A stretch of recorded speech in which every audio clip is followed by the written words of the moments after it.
Actually আমি বনাইতো শেষে কৰিছিলোঁ, অকল টিপাল লগাবলৈ বাকী আছিলে। কমিটিয়ে নাজানো আৰু এতিয়া এইখন খুলিব দিলে আমি এতিয়া দেখিছে খোলা হৈয়ে আছে। আপুনি কমিটিৰ লগত যোগাযোগ কৰা নাছিল? না, পমিবাই বনাব দিছিলে, আপোনালোকে মেছেজটো তাতে দেখাইছোৱে অলৰেডি। বনাব দিছিলে, ৰাবুদাই কথা পাতিছিলে, কিন্তু দুৰ্ভাগ্যবশতঃ খুলিব দিছে। এইখিনি ৰাইজৰ কাৰণে কৰি দিছিলোঁ, যাতে ৰাইজে আহিব পাৰে, যাতে বৰষুণত ভিজি আহিব নোৱাৰে, চাকি গছ যাতে জ্বলাব পাৰে। প্ৰশাসনেও নিজাববীয়াকেও কৰি আছে, কিন্তু আমি নিজে এইখিনি সুবিধা কৰি দিছিলোঁ ৰাইজৰ কাৰণে। কিন্তু যথেষ্ট অসুবিধা হয়, ইয়াতে টয়লেট এটা নাই আৰু বহুতখিনি অসুবিধা হয়। দেখিছে আপুনি কেনেকৈ আছে বস্তুখিনি। বনাবলৈ চেষ্টা কৰিছিলোঁ আৰু আমি 80% একেধৰণে। তেওঁলোকে আজি 6 মাহ দিয়া হ'ল, কোন কমিটি আছে কি আছে আমি নাজানো, কোন টেণ্ডাৰ হোল্ডাৰ আমি নাজানো, কিন্তু এটলিষ্ট বেছিক নিডছখিনি ইয়াতে নাই। অহা যোৱা ৰাস্তা এটা ভালকৈ নাই, বোকা পানী বৰষুণ, এতিয়া বাৰিষা বতৰ। আৰু যেতিয়া গৰিমা বয়ে, যেতিয়া এই টিপালখন লগাই থকা দেখা পালোঁ, তেতিয়া আমি ৰখি নাথাকিলোঁ, আহিলোঁ। আৰু জুবিন দাই যিহেতু কৈ গৈছিলে যে এতিয়া ক'ব গ'লে আপুনি 80% কাম সম্পূৰ্ণ কৰাৰ পিছত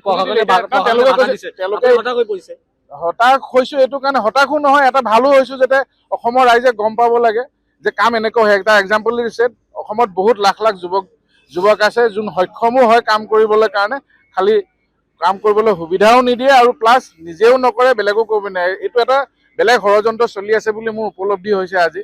এইটো মানে নকয় মই নোৱাৰোঁ। এইটো এটা অপশক্তি এটা চেষ্টা কৰিছে। জুবিনদাৰ মানে যোন অনুৰাগীসকলৰ যিটো জুবিনদাৰ যোনটো জনপ্ৰিয়তাটো মৰাৰ পাছত, যিটো জুবিনদাৰ নিজৰ প্ৰাণ ত্যাগ দিয়াৰ পাছতো তেওঁ যেনেকৈ এটা মানে কি বুলি কয়, তেওঁৰ সত্তাটোক একচুৱেলি শেষ কৰিবৰ কাৰণে উঠি পৰি লাগিছে। এখনে তেওঁ ইয়াতে অহাটো নিবিচাৰে চাগে, আমি দেখা পাইছোঁ। আমিতো পৰ্যবেক্ষণ কৰিয়ে আছোঁ, যিহেতু এনেকুৱা ধৰণৰ কাম কৰিছে। কিন্তু আজি এটাই বস্তু নটিচ কৰিব লাগে, যেনেকৈ প্ৰশাসনে আমাৰ লোকসকলক আজি খোলালে, তেনেকৈ যাতে আজি গোটেই ৰাতিৰ ভিতৰত, আমি যেনেকৈ যোৱাকালি ৰাতিৰ ভিতৰত মানুহ, তেওঁলোকে যাতে আমি যিখিনি কৰিলোঁ আমাতকৈ যাতে ভালকৈ ধুনীয়াকৈ যাতে কৰিব পাৰে। তোমালোকে যেনেকৈ আমাক খোলালে, তেনেকৈ আজি ৰাতিৰ ভিতৰত বনাম বুলিতো খোলাইছে ন আমাক। আমিতো খোলাবৰ কাৰণেতো প্ৰশাসনে আমাক পইচা দিয়া নাইতো।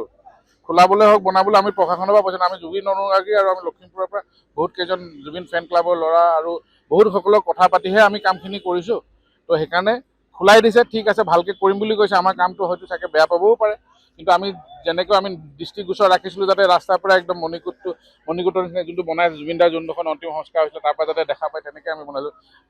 আমি পৰিকল্পনা কৰাতকৈ যাতে, আমিতো অস্থায়ী কেনেকৈ বনাইছিলোঁ, তেওঁলোকে যাতে ভালকৈ বনায়। কিন্তু কাইলৈ ৰাতিপুৱাৰ ভিতৰত তেওঁলোকে বনাবলৈ, যিহেতু আমিও এতিয়া নোৱাৰোঁ বনাবৰ কাৰণে, আকৌ যদি কয় আকৌ বনাবলৈতো দিগদাৰ হ'ব, আধৰুৱা হ'ব কাম। তেখেতলোকৰ দুখৰ লেবাৰ নাই, আমিতো আনপেইড এটা কাম কৰিছোঁ যিহেতু অনুৰাগী হিচাপে। তেখেতলোকে কৰক, ভালকৈ কৰক, যাতে আহিছে চাগে বস্তু, এতিয়া তেওঁলোকে কৰক। জুবিন ক্ষেত্ৰত দেখা গৈছে শৌচাগাৰ বা ব্যৱস্থা নাই, অনুৰাগীসকল আহি কিনে ইয়াতে শৌচাগাৰৰ ব্যৱস্থা নাপায়, কি ক'ব এই ক্ষেত্ৰত? এইটো কি কয়, কমিটি এখন আছে, কমিটিয়ে ক'ত শুই আছিলে ইমান দিনে? আজি 6 মাহ হ'ল, ক'ত শুই আছিলে?